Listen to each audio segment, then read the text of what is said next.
Yo, what is up, everyone? Welcome to another episode of the Terminator Training Show. I am Kevin Smith. Today's going to be a Q&A episode. It has been a while, for me at least, since I have recorded one of these things. So looking forward to it. Last couple episodes. So I just finished a one-on-one interview with Dr. David Walton. That episode will have already been out by the time this one comes out, but that was last weekend. And then the previous episode before that, although I didn't post it on Spotify, I'll kind of get into the reason here in a second, was my intro to my ultra prep that I posted on YouTube, but I was planning on posting it on Spotify. But here's what went down.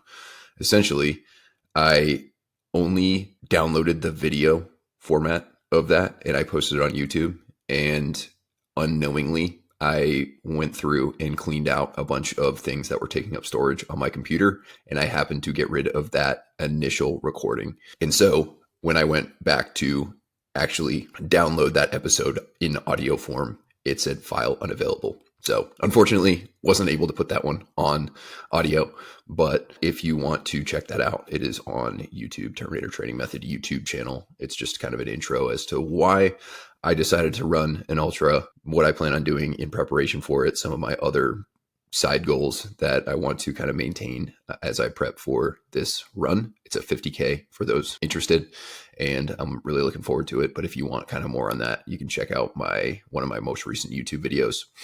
Also, I plan on throughout the journey, whether it's podcast, YouTube, or a combination, or Instagram, or even articles, just kind of sharing some things that I think people might find interesting along the journey as I prep for that.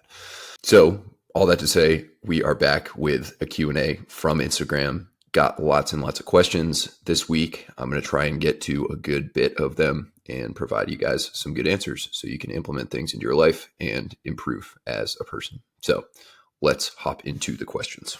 How important is running cadence if I feel natural and efficient at 160 to 170? Running cadence is important. Is it important for everyone to get to 180 like some people will say? Not necessarily. Some people are going to feel their best lower than 180. Some people are going to feel their best a little higher than 180, or sometimes a lot higher than 180. But if you're a lot lower than 180, you may want to consider increasing it. 160 to 170 is a decent size range, and I've kind of changed my mind on this. I used to think that your cadence on easier runs should be a little bit lower, or a decent amount lower than your cadence on faster runs.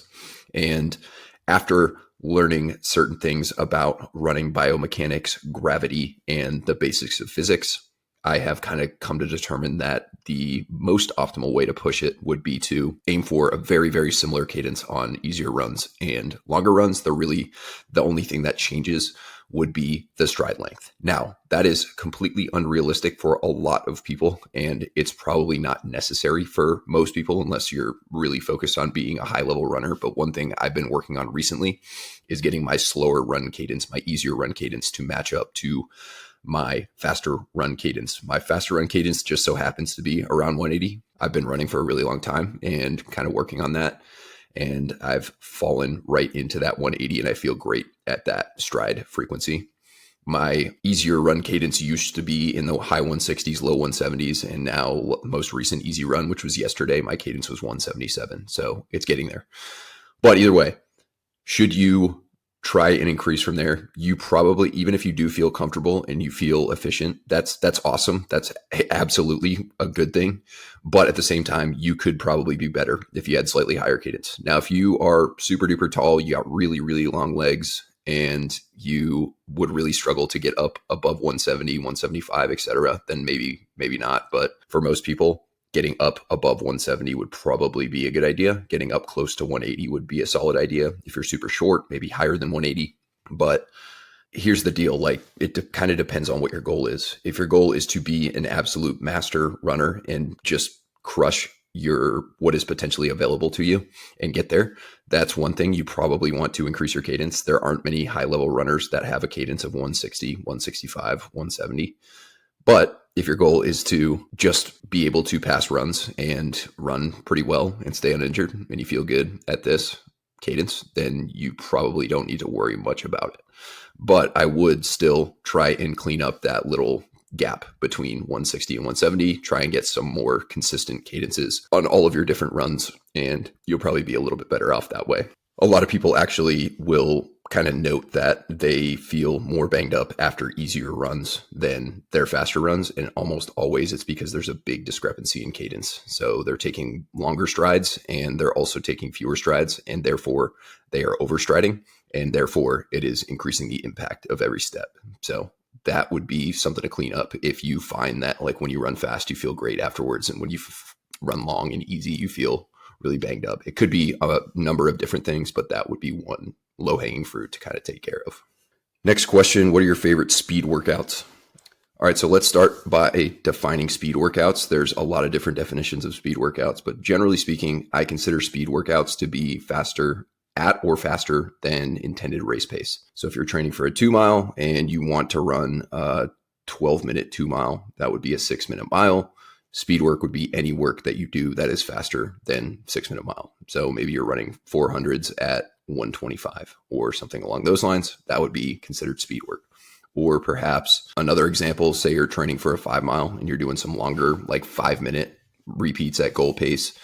Say your current pace right now is 35 minutes in a 5 mile. That's 7 minutes per mile, but you want to get to 640 miles and you're running some of your repeats at like some longer 4, 5, 6 minute repeats at that goal pace. I would consider that speed work as well. There are lots of other definitions. Of course, speed work is different for endurance than it is for actual speed training, like sprinting speed training. So there's lots of different nuances that go into it, but that's what I would consider. So like tempo work where you're going slower than race pace will still improve your speed over time. It'll still improve your ability to run fast for a long period of time, but I wouldn't consider it speed work. So my favorite speed workouts, usually I keep things pretty simple. I will do, for most of my clients, 200s, 400s, 600s, 800s, sometimes up to mile repeats, and then sometimes we'll do a mix. Other times I'll do 60 120s at like a certain pace instead of just go run hard for 60 and rest for like they do in the Army. I would say all time, my favorite workout is something like 12 by 400 with 1-to-1 work to rest, but half that rest period maybe spend jogging, and you're going for a maintainable pace. I like personally for more advanced runners, I like to start out pretty strong, first rep or two, really hard, solid reps, and then kind of sink into a nice repeatable pace that is sustainable for the middle reps, and then finish strong with a really hard rep, maybe not all out, but just harder than the range that you've been running the entire time. That one's great. I also like longer sort of race pace intervals where I'll do 5 by 5 minutes at my goal 5 mile pace with a 2-minute recovery jog in between, or 3-minute recovery jog in between, or sometimes even less than that, just depending on the day and how things are going. So there's really no like magic speed workouts that's just going to take you to exactly where you want to go. If you just add this one thing in, there's lots of different ways to skin it. But for most people, just keeping things pretty simple and not trying to reinvent the wheel, doing 200s, 400s, 800s, etc. would be a great option. And then potentially if you have goals to run a faster 5 mile or a faster 10K or a faster half marathon or something along those lines, definitely consider doing some longer, yet not quite as fast as like your shorter repeat speed sessions. And you should be feeling pretty good. You should be good to go and making all the progress that you need to make progress, given the fact that you're not trying to become an elite runner. Next question, what did you listen to on your run today? So this is now yesterday. When I ran, I did my first long run of my ultra prep, and I listened to a couple episodes of the Running Public podcast. If you're interested in really, really good information on running, as well as OCR racing, as well as like high rock stuff, those guys, Kirk DeWint and Bracken Cracker, I think, are the two guys' names. They're former like pretty high level OCR athletes, and they are very, very knowledgeable about mostly running. They have some great guests that come on that are just running experts, and they've got some great OCR guests, and they talk a lot about things that I'm interested in. So I've been listening to that quite a bit lately, and that's what I listened to yesterday. Next question, have you tried Quench Protein? No, I have not tried their protein yet. I have used pretty much all of the different electrolyte formulations, whether they're the little packets or the more of the bigger containers or the ready to drinks, and they're all delicious. The ready to drinks are honestly the best, although they're not the most practical price wise, but I have yet to try their protein. I'm sure it's delicious and well formulated. I am actually affiliated with them now. So if you're interested in getting your hands on some great electrolytes that taste awesome, easy to mix, solid price point, and with very efficacious doses. They're also NSF certified, so you're getting exactly what you pay for. No proprietary blends, nothing along those lines, very, very transparent labels. You can go to the link in the description and use the code Terminator_training for 15% off your order, and highly recommend if you're looking for a new electrolyte source that actually doesn't have insane amounts of sodium like a lot of the current electrolyte sources out there. Nothing wrong with high sodium if you need it, but honestly, like most people don't. And I feel better when I decrease my sodium a little bit as opposed to just slamming a few elements per day. If it's the summertime and I need a shit ton of sodium, that's one thing. But for the most part, I'm not sweating so much that I need thousands of milligrams of sodium added to the sodium that I already eat in my real food. So one scoop of this stuff, if you're using the container, is 250 milligrams of sodium. So I usually do 1 or 2 scoops, just depending on the day, and it works out really well. And it tastes great. So check that out if you're interested, but I have not tried the protein yet. However, I absolutely will try the protein and get back to you guys on that, and we'll go from there.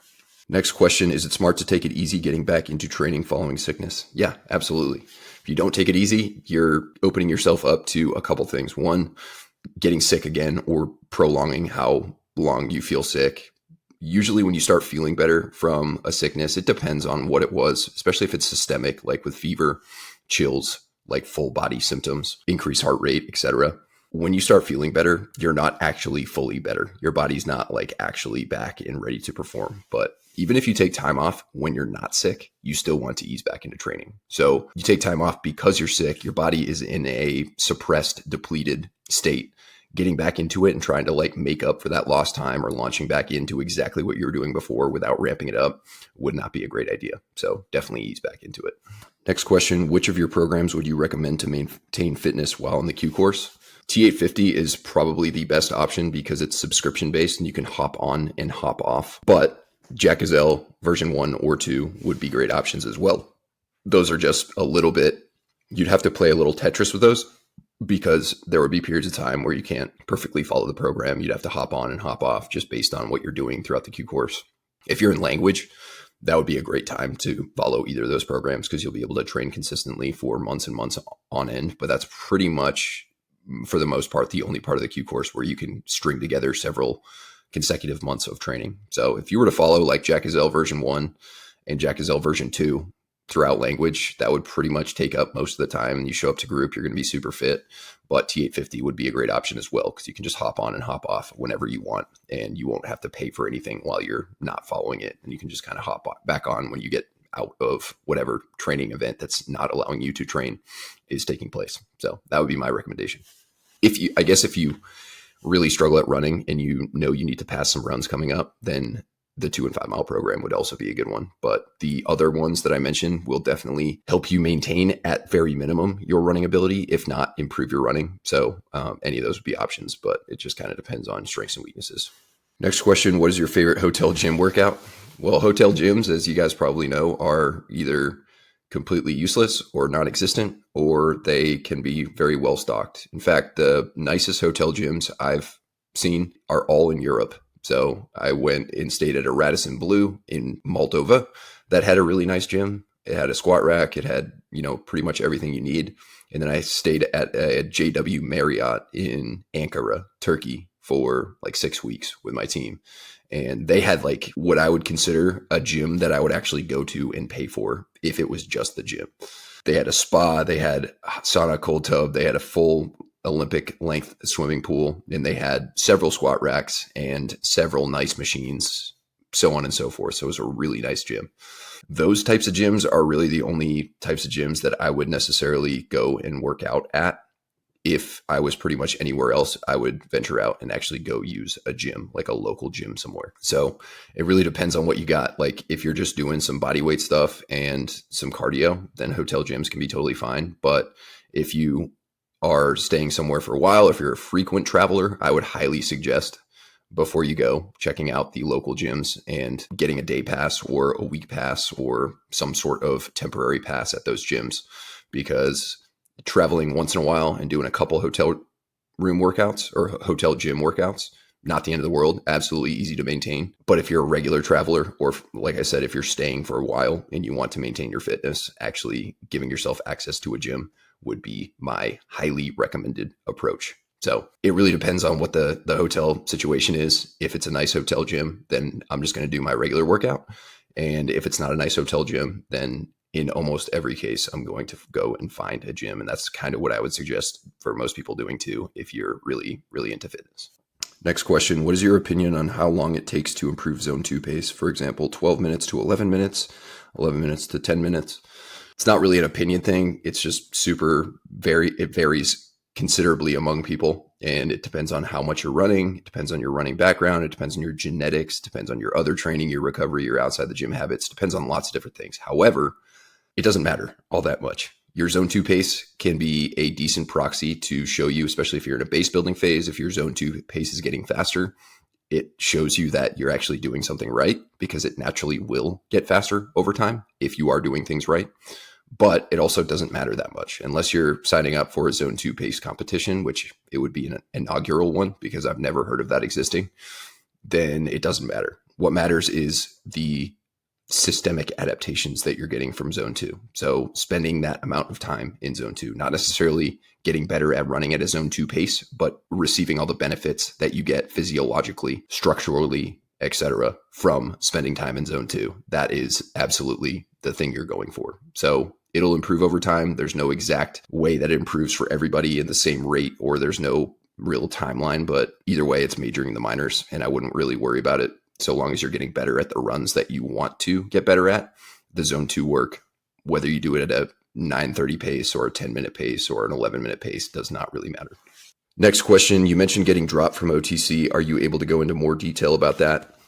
So I have talked a little bit about it in previous episodes, and I am very vague about it, not because I don't want to tell people what happened, but just because I respect the unit and I respect the mystique of the unit and I respect the operational security of what goes on there. So I don't really get into the details, but overall it was a general performance based reason and not a physical performance thing. Wasn't fitness. And it wasn't really anything other than I was a couple days behind the power curve on primarily CQB and made a couple of costly mistakes. And you usually can get away with a couple of mistakes, but once you start falling behind a little bit, there's almost no way to catch up. So they are very, very strict. They watch you like a hawk. There are more instructors than students in most classes. It depends on the size of the class, but in my class there were. And once you get kind of a spotlight on you, you attract more attention from the other instructors. So they're watching you a lot more closely, which is exactly how it should be. It is a unit that really prides itself in being the best of the best. And there's a lot riding on their missions. And there's a lot riding on pretty much every single time they go out and do an op. So if you can't perform, sorry, but you're just not the right person for it. So they really need to be able to trust their guys. And although I was doing pretty well between when I kind of got my drop warning and when I actually got dropped, I just couldn't quite get it done when I needed to get it done, and therefore ended up unsuccessful. So definitely a very depressing part of my life and a very perspective shifting part of my life. And honestly, at this point, I'm actually pretty happy it happened because I am doing what I'm doing now. If it hadn't happened, you would not be listening to me talk on a podcast, and you'd probably never have heard of me because I'd probably still be in and probably still serving with the unit. So although it was a rough thing and I would have loved to have actually been an operator for the rest of my career, didn't happen. And that's just part of life. Failing things, bouncing back from it, finding a different path, doing some pivoting is really what makes life worth living. So overall, wouldn't really change it. And yeah, that's pretty much the extent to the details that I'll go into on a public podcast. Next question, can I push a run harder than normal, but not too hard on non-speed days when I feel good? This is actually a really good question because in my opinion, absolutely. There's nothing wrong with occasionally pushing runs a little bit harder than you are intending to go out for that run. This is a classic example of auto-regulation. And although I wouldn't make a habit out of this and do it all the time and just, on days you feel good, no matter what, you're always going to go harder. Doing this occasionally, even if it's not quote unquote perfectly optimal physiologically for your progress, it can be a mentally stimulating thing that actually is a net positive overall, even if you're not getting the exact adaptations you wanted out of that run. So I would say if you're doing an easy day and you feel freaking amazing and you want to change it into like kind of a hard, moderate day, I would probably just do periods of time of that run where you go to up to like tempo pace or something like that. I wouldn't necessarily just run randomly, like intentionally run just above zone 2 in zone 3. That's really not all that necessary or that beneficial. And in fact, it could just be a kind of a waste of time in recovery reserves. But you could absolutely say it's a 90-minute long run. You feel amazing. Maybe from minute 40 to 50, you increase up to tempo pace, or from minute 40 to 50, you do that. And then again, from minute 65 to 70, you do that. This can be especially beneficial for people who are training for longer runs, like half marathons, etc. Because in reality, you're not going to be running at your threshold pace the entirety of a half marathon. The super freaks, the elite runners who run half marathons in like an hour or just over, yeah, they're going to be running at their threshold pace pretty much the entire time. But for the mortals among us, even if you're pretty fast, even if you're running hour 15, hour 20, some of that is going to be spent below your threshold pace. Knowing that when you're out training, even if it's a long run that's supposed to be slow, actually giving yourself a little bit of exposure to those faster, harder efforts periodically throughout that run can be a good thing because it kind of mimics the realities of race day or run day or test day, whatever you're getting tested on. So again, I would not do this all the time. Just because you feel great doesn't always mean you should kind of change the flow and the intent of the training session. But occasionally doing it can kind of give you some confidence and just make you feel good about yourself. And that is kind of an overlooked aspect of training. The psychological component is definitely important. And when you're feeling great and you're otherwise recovering well, I would also use that as criteria too. If you are struggling to recover in general from week after week of training, not necessarily just from running, but like from your whole training plan or block, then I probably wouldn't do this. I'd probably stick to the plan. But if you're recovering well and you usually stick to the plan, doing this periodically when you feel good is awesome. And then the opposite is also very much acceptable and recommended. If it's supposed to be a hard day, fast day, whatever it is, this is even more important than the other one, but you don't feel good and you don't feel like hitting your paces is reality, you can either, cut workouts a little bit down. You can increase rest breaks. You can, say you're supposed to do longer intervals. You can shorten the intervals and still run at that same speed. So you still get the same adaptations, but you could also just cut the workout short. Hey, I did my warm up. Maybe I did my first rep and I feel absolutely terrible. And it was a complete chore to hit my paces and I just don't feel well recovered. Push that shit to tomorrow or the next day or whatever it is, and maybe do something easy. So that would be also another very high IQ move, because once in a while it is beneficial to push through scenarios like that. If you're doing a intentional overreaching phase, or if you're peaking for something and you're just going to be tired and under recovered in general, only to have a deload / taper coming up where you can allow that fatigue to subside and the fitness kind of reveals itself. If you're doing something like that, some of your runs you're just going to feel kind of shitty for, even some of your harder runs. And in that case, it may be a good idea to push through. But there's always exceptions. There's always nuance. And the more experience you have with this kind of stuff and like auto-regulation and the more critical thinking you can put into the equation, the better you're going to be. So I think either of those would be solid strategies to do once in a while, just not habitually.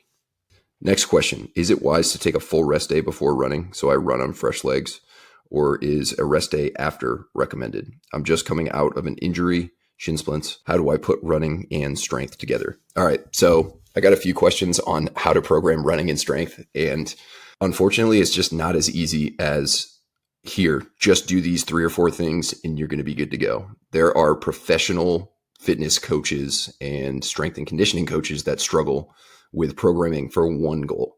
You bring another goal in, especially if it's an opposite goal, like strength and endurance running, into the mix, and it becomes way, way, way more challenging to program for it. So there's lots of different nuance that goes into it. And to be honest with you, it requires a lot of experience. It requires a lot of education. It requires a lot of trial and error. It requires venturing out and learning from a ton of different sources. And all that stuff requires years of actually doing it. So there's nothing wrong with venturing out and becoming a master at programming like this and just general hybrid training. But if you don't want to do all that, I would highly suggest, for best results, to hop on a program. And you don't have to hop on my programs, but I have 3 programs that do exactly this for, I guess, if you count the 2 and 5 mile program, which guys, the 2 and 5 mile program, by the way, is not meant to be a hybrid program, but guys are still reporting back that they gain strength on it. So I guess it could be considered a running biased hybrid program. But either way, if you want that done for you, all those years and decades of learning and experimentation and trial and error and plugging and playing, seeing what works, seeing what doesn't, et cetera, then I would hop on either Jack is L1, Jack is L2, or T850, or if you want to bias running a little bit, 2 and 5 mile program. However, to answer the first part of the question, should you take a day off before running, coming back from shin splints? Not necessarily, but also maybe sometimes. You can see where it starts to get a little bit challenging. So there's nothing wrong with sometimes running on fatigued legs. And I have found anecdotally, as well as a lot of other people have found, that when you are running on fatigued legs from a lift, typically it doesn't interfere with performance quite as much, because the lift that you did the day before or 2 days before or whatever that fatigued your legs is not an impactful event usually. So although you might be sore, you might be a little bit tired, you did not necessarily expose yourself to a bunch of impact the day prior. And therefore, even though you go out for your run, you might feel a little bit underprepared compared to when you went for a run fresh. Oftentimes that can be with a nice solid warm up and just letting the workout play out. Sometimes that can be just overcome. You end up getting great workouts. Whereas if you are going out for a run and you're super fatigued from a run, like a hard run you did the day before or 2 days before or whatever, that can be a little bit more of a chore. But that also doesn't mean that you should never run on fatigued legs from running. There are periods of time where you might have to do that. And if you want to get stronger and improve your endurance at the same time, it is impossible to do without ever running or lifting on fatigued legs. It's literally impossible. You're not going to make the progress that you want to. So there's also a difference between general fatigue, muscular fatigue, muscle soreness, joint inflammation, and joint soreness. So those are all factors that need to go into the equation as well. And to say that you should never lift the day before running, or you should always take the day before or day after off from running, would be very short-sighted and incomplete. So that being said, because you had shin splints, I would definitely tread carefully.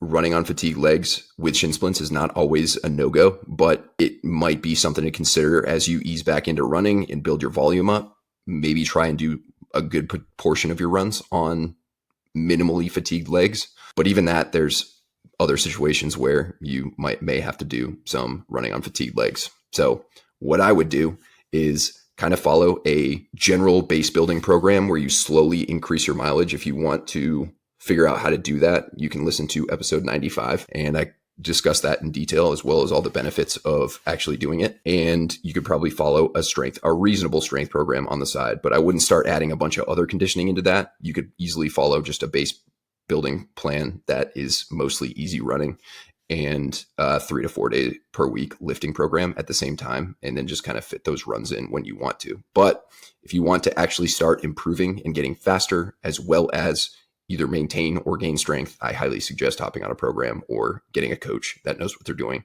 because I have seen people try to program for themselves and I have yet to see a program that is something that I would recommend following. So that would be my recommended approach. Next question, how would you recommend preparing to start the 18X pipeline? This will depend on where you're at in your process. Are you just deciding? Are you still in high school? You in college? You got a couple of years? You got 3 months? You got 6 months? You about to leave next week? So it really just depends. But generally speaking, I would start focusing on building a solid base of general fitness with a bias towards endurance, a bias towards running, and then a little bit of rucking.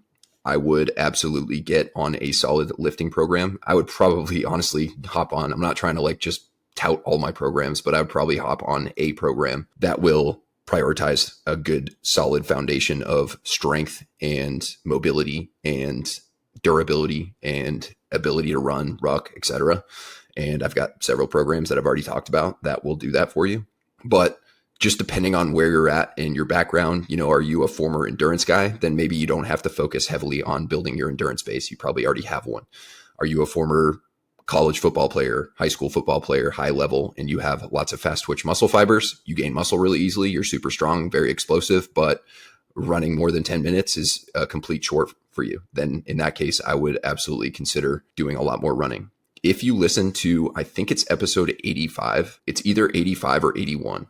One of those two episodes, you can go and search through in the previous podcast. I talk about how to train based on your history, your basic genetic makeup. I break people down into avatars and explain how each of these people should approach a selection prep. You don't have to prep for selection before you join the Army, but you want to at least kind of get an idea of what your background is, how that relates to selection specific fitness. And that'll give you kind of an idea on where to start and where to focus. So it really does depend on the person. It depends on the timeline. It depends on tons and tons of different variables. But I would do that in regards to fitness. And then I would also start to identify some of the things you suck at as a person, your character weaknesses, your character flaws. And I've got a lot of resources on kind of how to do that. I actually just made a post on that. If you listen to the last episode with Dr. Walton, we talk about 5 things you can do every single day to improve your character. I've got several YouTube videos. I'll try to link these in the description on building mental fortitude, building character, becoming just a better overall human being. And that is going to be a big thing. Fitness is not the only thing. It's, of course, non-negotiable for you to be fit to get through selection, but there are other aspects of being a well-rounded individual that are super important. And for some people, they just have these things and they never have to work on them one bit. They just grow up, they have the genetics and they have the nurturing and they have the background that provides them with the character requirements to show up ready to crush. And they don't have to really do any work. However, even people like that, it would still help to kind of identify some of your character weaknesses and start building them. Or your mental fortitude lapses or anything like that. So that would be generally what I recommend doing, is really just starting a self-development / fitness journey wherever you're at. The closer you are to going to basic, the more specific you want to make your training in regards to like the ACFT prep and all that kind of stuff. But if you're generally fit, you don't really have to train for the ACFT. Maybe if you know that you suck at 1 or 2 of the movements, you could probably practice those going in. But basic is not very hard. OSIT is not difficult. If you show up in decent shape, you're going to honestly probably stand out. If you show up in great shape, you're absolutely going to stand out. But if you haven't joined yet, I wouldn't start doing a selection prep program. I know people do this and it's not a smart idea. And I also got another question why that wouldn't be a good idea that I'll kind of answer here right now. Selection prep is not a longevity friendly or sustainable way to train. So if you run a practice selection prep, it may be totally fine. If you run a selection prep, for example, my selection prep going into basic training for the last 12 weeks, that's how long the program is. And then you go to basic and then you have a bunch of time between basic, or I should say OSIT, airborne, pre-SOPSI, SOPSI, etc. You should be totally fine, but you'd be better off not following that selection specific plan for longevity's sake, as well as development of basically allowing yourself to build a really good base so that when you do start your selection specific prep, you have a lot more adaptations that you can make, as opposed to already having done that several times leading in. And then you hop on it again and you're already kind of just a little banged up. You're a little bit used to everything. You've already made a bunch of adaptations. The more often you do something or a style of training, the harder it is to make progress in it. If you look at a professional bodybuilder, for example, a bodybuilder on lots and lots of gear with great, amazing genetics with decades worth of training, if they gained a pound or 2 of muscle in an off season, they would be ecstatic.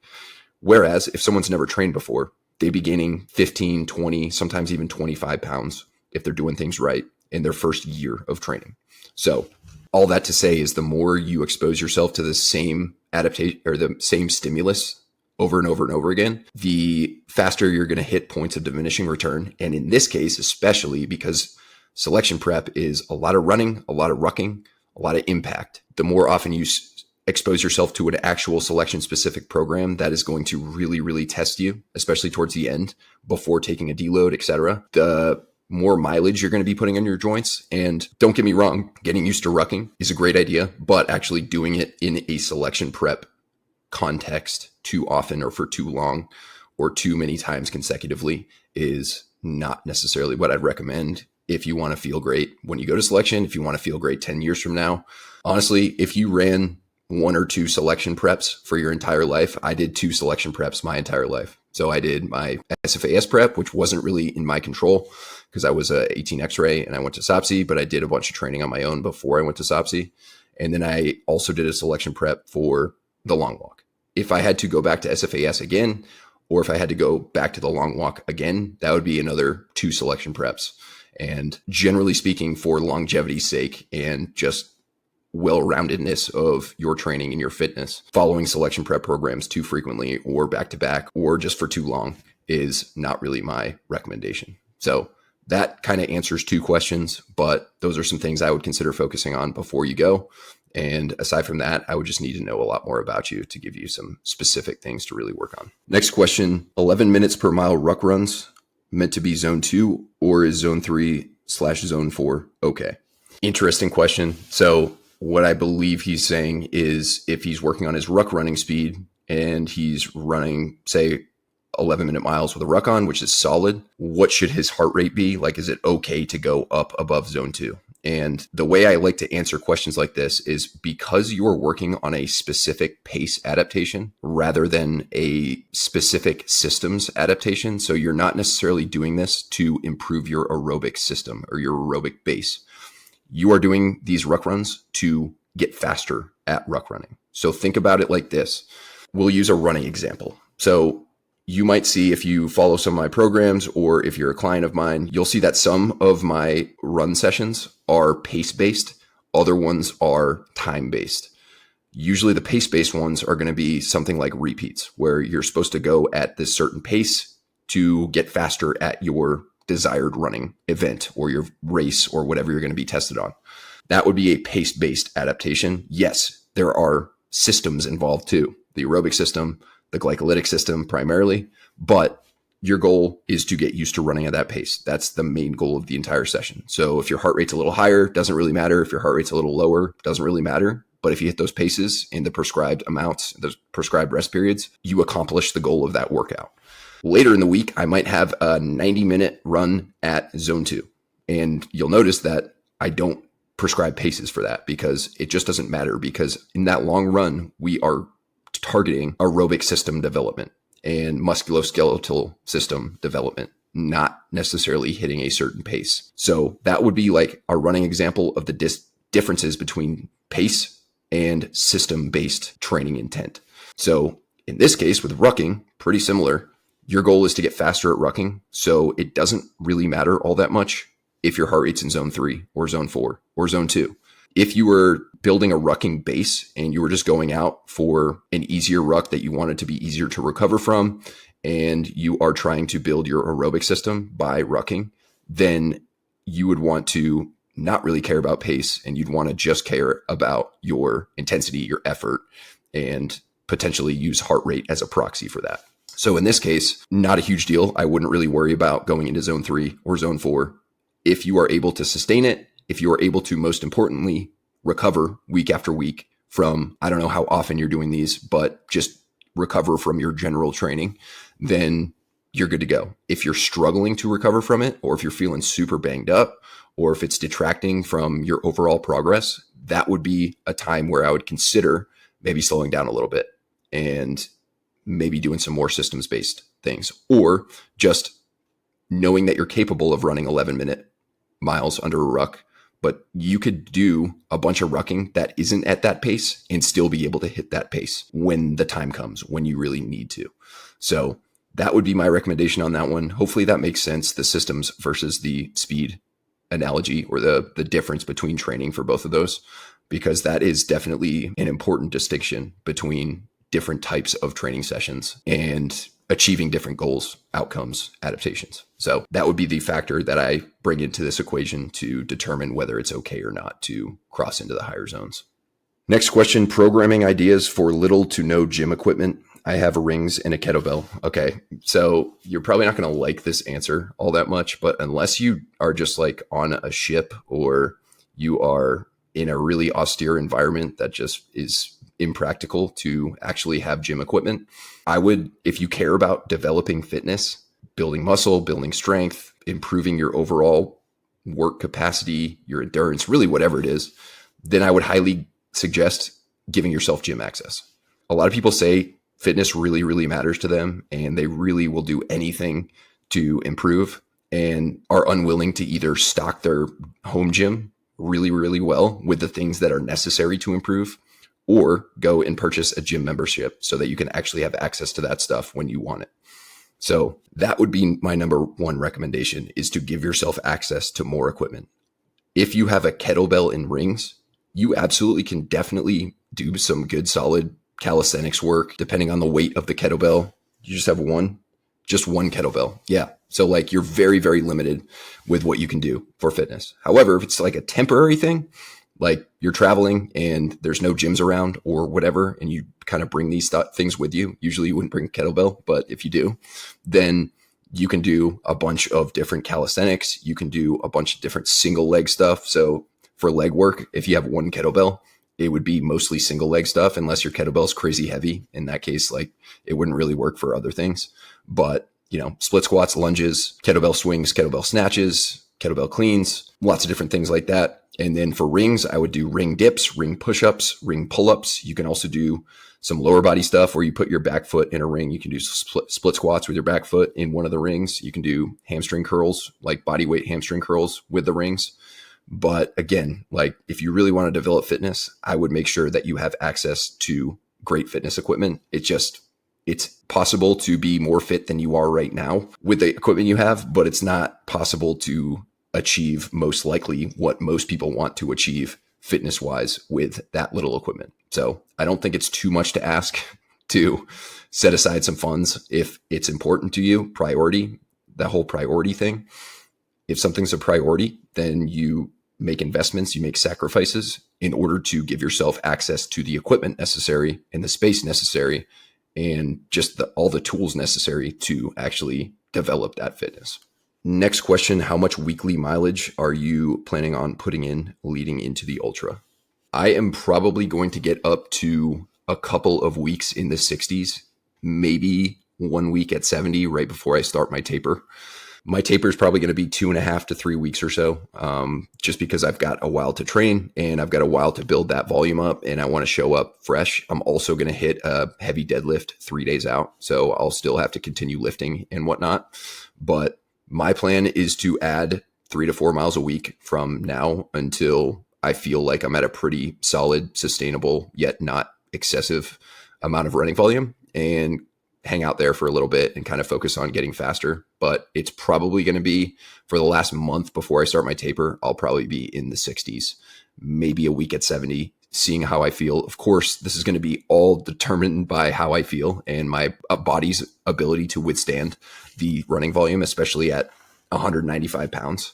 So it will definitely include some auto regulation. And also I am potentially going to bring a coach on. I reached out to a coach and have not heard back from him yet. He's got a wait list, not surprised. But if I get a coach, this may all change. I absolutely am comfortable programming for myself and getting myself ready, but I wouldn't mind outsourcing that. So I have more time to think about other things and help my clients out. And also I mentioned this in my recent YouTube video where I introed the ultra run plan. I am not my best client or my best coach. I like to do things that I feel like doing. And most people are like this too. Usually what I feel like doing is also at least mostly what I need to be doing, but not always. Sometimes I make decisions based on what I feel like doing that day instead of what should be done that day. And if I have a coach kind of making those decisions for me and holding me accountable to that, I think it'll be a little bit more optimal for my prep. But if it doesn't happen, and I will prep myself. And I think it'll be a fun experiment. But yeah, that's probably what I'm planning on getting up to. That is not necessarily what I would consider optimal for a 50K. to perform my absolute best. For example, if I didn't care about maintaining my weight above 190, if I didn't care about hitting a 500 plus pound deadlift 3 days out, and all I cared about was smashing this ultra, then I would be okay with losing some weight. I'd be okay with losing some strength, and I would do more running. But I'm not okay with those things as of now. And I don't plan on going and setting any world records on the 50K. So it's kind of a happy medium. Generally, I'd probably get up into the 80, 90 mile per week range, maybe even more. But I think with a more intentional approach where every single run I do is a clear intent and I'm not wasting a bunch of time and doing a bunch of random runs with no goal or no intent, I think I can absolutely get myself very well prepared on that 60-ish, 65 miles per week towards the end and walk away unscathed, hopefully. So that's the plan. Next question, what's some advice for getting out of a rut? Cool question, man. Sorry about the rut that you're in. Happens to everybody.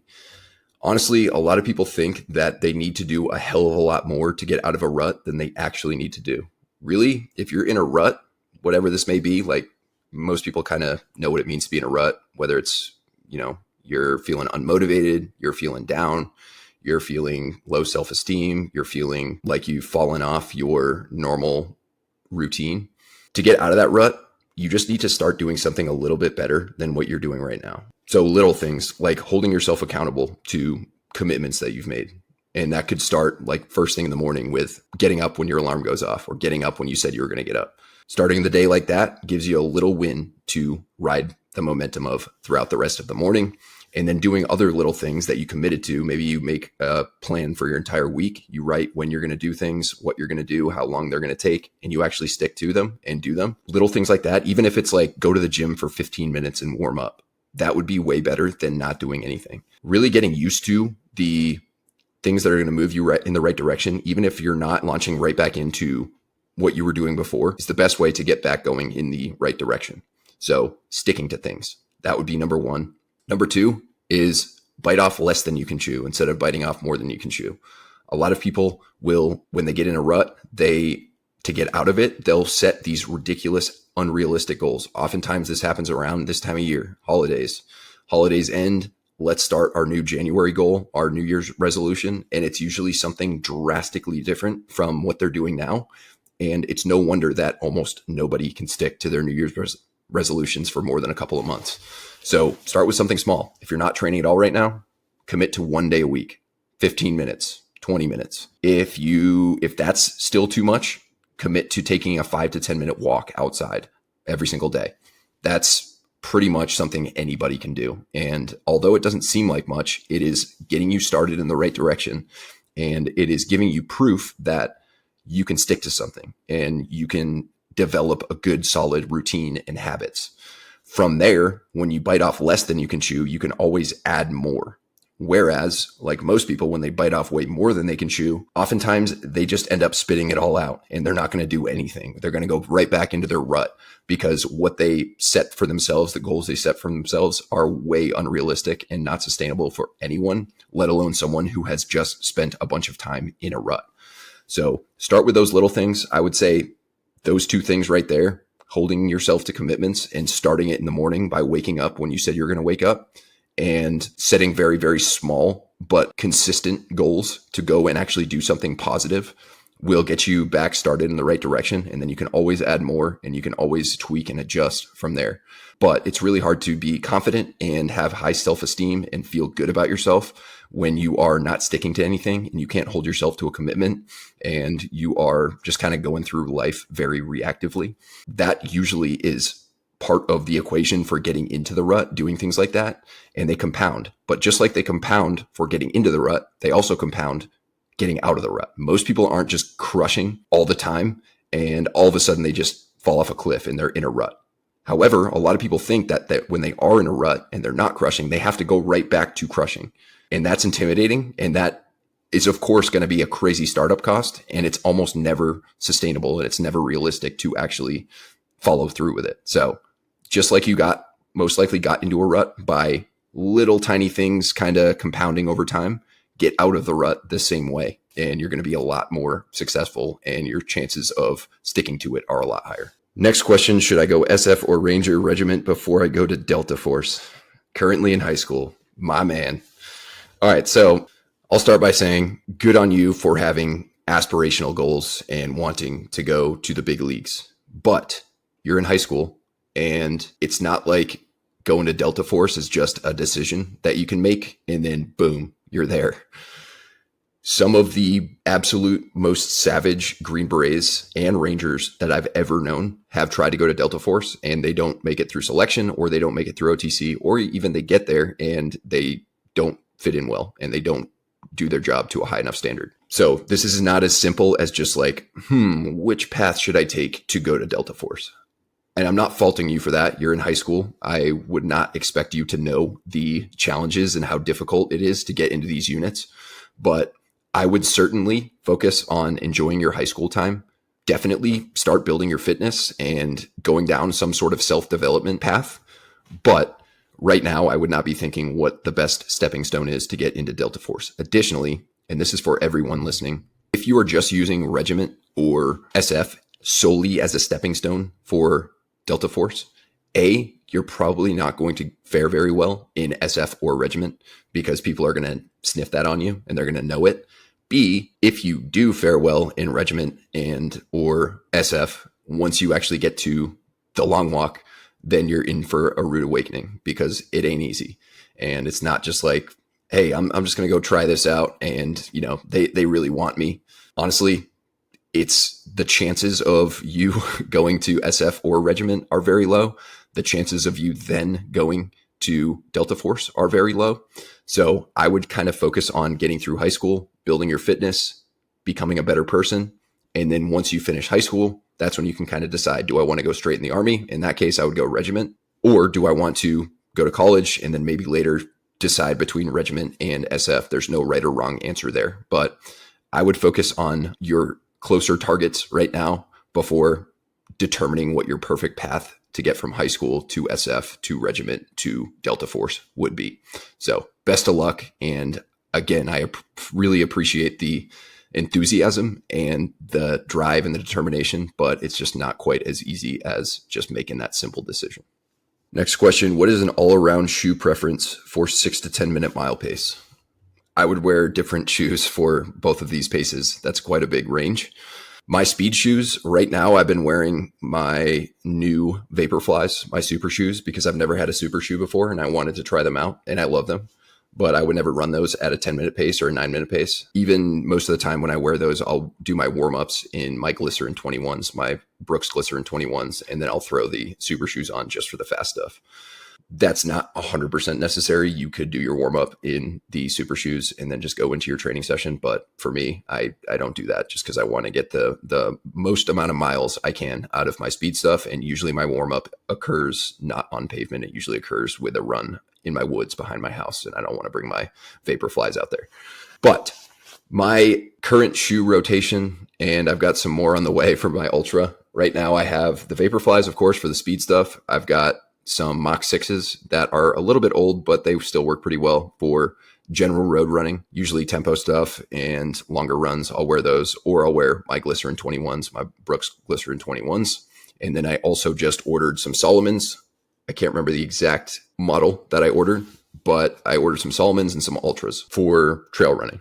So I think it's a great idea to have a couple of different pair of shoes that you can use for various different runs. Certain shoes are better for long runs. Sure, certain shoes are better for short, faster runs. Certain shoes are better for trails. Certain shoes are better for road. So there are definitely shoes out there that you can kind of use for all of them, but ideally you have a couple different pair and you can kind of see which ones work best for different scenarios. It's probably going to keep you a little bit less banged up. And B, it's also going to give you some exposure to different types of shoes, and you can kind of choose from there which ones work best for you.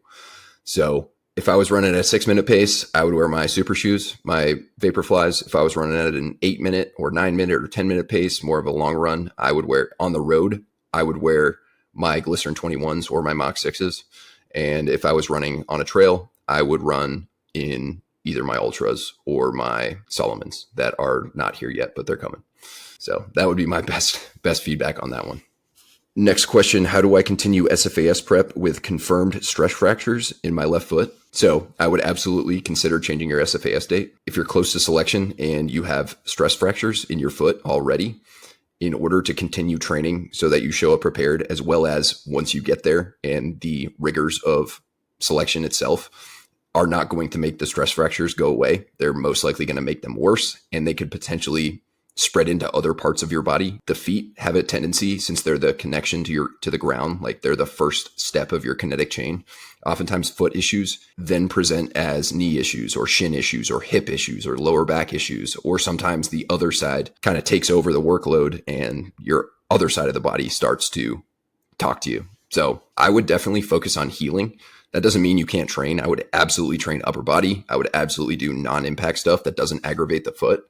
But if you're closing in on selection and you have stress fractures, trying to continue training for it is just not a very good idea. I would absolutely move your selection date to the right so that you can heal completely and then get back into a more specific selection prep program. But all that being said, even if you have to do that while you're actually healing that foot, don't take time completely off from training. One thing that pisses me off, not saying this is you or anything, but one thing that pisses me off is a lot of people will say, I hurt my foot or I hurt my wrist or I hurt some part of my body. I can't train. And that is not the case. Almost every single injury can be trained around, but there's a difference between training around something and training through something. In this case, in order to go to selection prepared, you can't have stress fractures already in your foot. It's just not reality. So I would focus on healing, training other parts of your body, upper body. You can even train your legs, just maybe not with certain exercises. I wouldn't do a bunch of jumping or maybe some super heavy squats on that side, but I'm sure you can probably do leg extensions, leg curls, maybe some other single leg movements, and still maintain your leg strength for the most part. And you can also maintain your conditioning by doing cross training, things that don't involve impact and that won't exacerbate your foot. And once you kind of get the okay from the doctor, once it's healed, then you can hop back into a selection prep program and go when you are prepared and healthy and ready to go smash it. All right, we'll do 3 more questions. Just got a coach and the first week ran 25 miles plus 4-mile ruck. Same for week 2. Starting off that crazy. All right, I think he's saying, is it crazy to start off with that type of volume? And it could be. If you are coming off not running or rucking, then yeah, that's way excessive. But if you have been running and have been rucking somewhere around that amount of volume, then it's not excessive at all. So it just depends on the person. You know, if you're prepared for it, then great. If your coach is totally aware that you haven't been rucking or running much, especially running, and he puts you on that type of volume, then I would absolutely be very suspicious, because that is not a good idea. But it depends on where you were at before. So I wouldn't completely discard this coach, but kind of ask yourself, what did I do before I started working with this coach? And would this make sense? If no, then maybe talk to your coach and be like, hey, coach, are you sure we should be doing all this running and rucking? I haven't been rucking and running much. If he says yes, then you might want to, even though it sucks, maybe consider a different coach. If he says, oh, okay, yeah, I'll cut that back, then maybe he's worth sticking with. But yeah, a little concerning if you are not used to that kind of stuff. Next question is 2 times conditioning sessions, tempo and track repeats enough to maintain speed? Yeah, it should be. If you already have a pretty solid base of speed and you just want to maintain it, then doing that would be totally fine. Honestly, you don't have to necessarily do a tempo session and a track session. You could honestly do one day where you maybe do some repeats at speed, and then the next day you could do an easy run and some strides, and that would be enough as well. Honestly, adding strides in or keeping strides in your program, or hill strides, or even pickups on easy runs is usually enough to maintain speed for a while. Forever? No, absolutely not. But if you're taking a couple weeks off or something like that from higher running volume, and you do mostly easy runs and you add some strides to the end of your runs, or if you do some strides on non-running days or whenever you want to do them, or pickups, then you absolutely can maintain pretty much all, if not all, of your speed. But again, if you're doing this for months, maybe not. You might have to do a little bit more volume. And it also does depend on what you're trying to maintain speed for and how high of volume or low of volume these speed sessions are. Generally speaking, to maintain long-term running ability, I generally recommend doing 3 days per week of running. But if you're intentional with it and you're not trying to maintain like world-class speed, you're just trying to maintain a solid ability to run, then you should be fine doing this, or even, like I said, slower runs with some strides for a short period of time and then hopping back into a little bit more speed and volume. Last question, can you improve 2 and 5 mile run time on Jack Gazelle 2.0? Absolutely. It's not as specific as the 2 and 5 mile run program, so you might not improve quite as much just because there's lots of different other fitness variables that are being developed. But in almost no cases would you not at least improve your run times by a little bit, so long as you're doing the right things outside the gym and you're sticking to the program and not trying to tweak it and add a bunch of other stuff. You are very likely to improve your middle distance running time. Absolutely. So that's it, guys. Thank you very much for listening. I will be back soon with another episode. Hope everyone has a Merry Christmas and a Happy New Year, although I should have an episode between Christmas and New Year's. But either way, enjoy your holidays and we'll chat soon. All right, guys. Terminator out.